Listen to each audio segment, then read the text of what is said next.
নমস্কার প্রিয় দর্শক, আজকের পর্বে আপনাদের জন্য এনেছি একদমই কম তেলে তৈরি করে নেওয়া দারুণ স্বাদের একটা নাস্তা রেসিপি, যেটা পরিবারের সকলেই ভীষণ পছন্দ করবে। একবার খেলে বারবার আপনাদের কাছে এই রেসিপিটি করবার জন্য রিকোয়েস্ট করবে।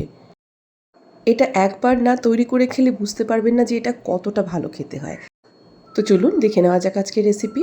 প্রথমে আমাদেরকে একটা ডো বানাতে হবে ময়দার। তো তার জন্য 2 কাপ নিলাম ময়দা।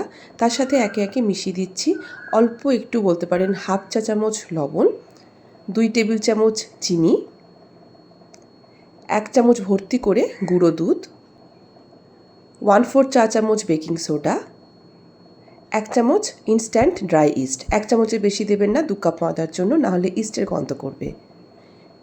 দিয়ে দিচ্ছি 2 টেবিল চামচ টক দই,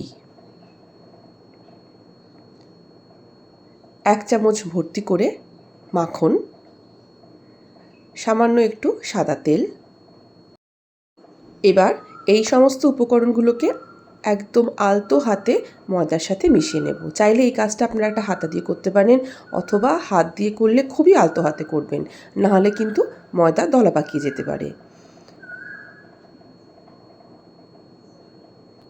এবার আমরা ডোটাকে তৈরি করে নেব। তার জন্য নিয়ে নেব হালকা গরম জল, মানে জলটা কিন্তু খুবই হালকা গরম হতে হবে। হাত দিয়ে দেখবেন হাত সওয়া যেন হয়। খুব বেশি গরম জল দিয়ে এই ময়দা মাখতে গেলে ময়দা সিদ্ধ হয়ে যাবে। অল্প অল্প করে হালকা গরম জল ময়দায় ঢালবো, আর একটা খুব সফট নরম দেখে ডো তৈরি করে নেব। যেহেতু ইস্ট দিয়েছি, মাখতে গেলে হাতের মধ্যে লেগে যাবে, একটু ক্যাতক্যাতে হবে, কিন্তু আস্তে আস্তে মাখতে মাখতে দেখবেন এটা সুন্দর সফট নরম হয়ে গেছে। মাঝখানে অল্প একটু বাটার আমি আরও অ্যাড করেছি। বাটার বা সাদা তেলও দিতে পারেন এই স্টেজে, বা চাইলে একটু ঘিও দিতে পারেন। এই সব দিয়ে প্রায় 5 থেকে 7 মিনিট আমাদেরকে সময় নিয়ে এই ডোটা তৈরি করতে হবে।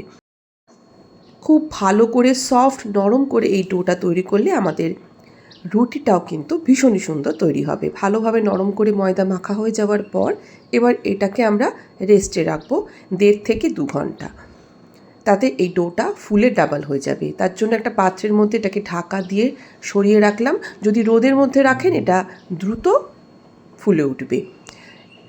অন্যদিকে আমরা এই রুটির ভিতরে তৈরি করে নেওয়া মজাদার স্টাফিংটা বা পুরটা বানিয়ে ফেলি। তার জন্য নিয়েছি এখানে প্রায় 200 গ্রামের মতন বোনলেস চিকেন। তার মধ্যে একে একে মিশিয়ে দিলাম অল্প করে হলুদ গুঁড়ো, লবণ, হাফ চামচ জিরে গুঁড়ো, হাফ চামচ ধনে গুঁড়ো, 1 চামচ কি তার থেকে আর একটু বেশি শুকনো লঙ্কার গুঁড়ো, সামান্য একটু শাহি বিরিয়ানি মশলা, একটু গোলমরিচের গুঁড়ো, একটু বিট লবণ, আধখানা পাতিলেবুর রস, সামান্য একটু সাদা তেল, আর সবশেষে 1 চামচ ভর্তি করে আদা রসুন বাটা। এবার এই সমস্ত কিছু জিনিসপত্র যেগুলো মেশালাম একে একে, সেগুলোকে চিকেনের সাথে মাখিয়ে নিচ্ছি। আমার মনে হয়েছে যে আরও একটু ঝাল হয়তো দিলে ভালো হবে, তো তাই জন্য আরও একটু শুকনো লঙ্কার গুঁড়ো আমি মিশিয়ে দিলাম। তবে এটা পুরোপুরি অপশনাল। চিকেনটাকে 1 ঘন্টার জন্য ম্যারিনেশনে রেখে এবার এটাকে ফ্রাই করে নেব। তার জন্য একটা ফ্রাইং প্যানে অল্প একটু সাদা তেল দিয়ে ম্যারিনেট করা চিকেনটাকে ছেড়ে দিলাম। প্রথমে কি করলাম, গ্যাসের ফ্লেমটাকে একদম বাড়িয়ে চিকেনটাকে না উল্টে নাড়াচাড়া না করে এইভাবে 2 থেকে 3 মিনিট ভাজতে দেব। তাহলে ধীরে ধীরে চিকেনের গায়ে একটা হালকা পোড়া পোড়া ভাব আসবে, তো যেটার জন্য এই চিকেনটা ভীষণ খেতে ভালো লাগবে। এরপরে আমরা আবার নাড়াচাড়া করে 3 থেকে 4 মিনিট সময় ধরে রান্না করে নেব। চিকেন যখন পুরো সিদ্ধ হয়ে যাবে, মশলাগুলো যখন পুরোপুরি ভাজা হয়ে যাবে, তখন আমরা গ্যাসটাকে অফ করে এর মধ্যে একটা স্মোকি ফ্লেভার আনার জন্য 1 টুকরো কাঠকয়লাকে ভালো করে গরম করে নিয়ে এর মধ্যে রেখে উপর থেকে সামান্য একটু সাদা তেল বা ঘি ছড়িয়ে দিয়ে সঙ্গে সঙ্গে ঢাকা দিয়ে দেবো। তাহলে আস্তে আস্তে এই স্মোকি ফ্লেভারটা পুরো চিকেনের মধ্যে ছড়িয়ে পড়বে, আর এই ফিলিংটা খেতে অসাধারণ লাগবে। এবার আমরা এই ডোটাকে দেখি। দেখুন প্রায় 2 ঘন্টা রেস্টে রাখার ফলে কতটা এটা ফুলে উঠেছে। এবার এর ভিতরে থাকা হাওয়াটাকে আমরা বার করে নেব, আর এটা করার জন্য হাতে একটু তেল মেখে নিয়েছি, যাতে এটা আমাদের হাতে লেগে না যায়। এখন সামান্য একটু ময়দা উপরে ছড়িয়ে দিয়ে এটাকে আরও 1 থেকে 2 মিনিট মেখে নিচ্ছি। তারপর এখান থেকে মাঝারি সাইজের লেচি কেটে নেব। আমি 2 কাপ ময়দা দিয়ে আজকে যে ডোটা বানিয়েছি, তাতে আমার এরকম মাঝারি সাইজের 6খানা রুটি তৈরি হবে। এইভাবে এই একই রেসিপি ফলো করে এই ডো বানিয়ে আপনারা কিন্তু অনেক কিছু আইটেম বানাতে পারেন। যেমন আপনারা পিৎজা করতে পারেন, নান, তন্দুরি রুটি, কুলচা, এই সমস্ত কিছু। এবার আমরা এই লিচিগুলো থেকে রুটি বেলে নিচ্ছি। রুটিগুলোকে আমরা খুব বেশি পাতলা করব না, আবার খুব বেশি মোটাও করব না, কারণ এটা যখন আমরা গ্যাস ওভেনে সেঁকবো এটা অনেকটাই ফুলে মোটা হয়ে যাবে। তো এইভাবে সমস্ত রুটি বেলে নেব। দেখুন খুব বেশি পাতলা কিন্তু রাখিনি, আবার যে খুব বেশি মোটা তাও নয়। এখন একটা তাওয়া আমি গরম করতে দিয়েছিলাম গ্যাসে। এবার রুটিগুলোকে ছেড়ে দিয়ে একটা একটা করে ঢাকা দিয়ে এটাকে এক পিঠ ভালোভাবে সেঁকে নেব।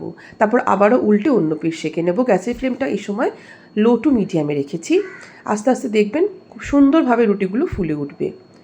আর এই রুটি অনেকক্ষণ অবধি নরম থাকে। ধরুন আপনি সকালে এটা বানালেন, সারা দিন আপনার এই রুটি একইভাবে নরম থাকবে, শুধু খাওয়ার আগে একটু গরম করে নেবেন।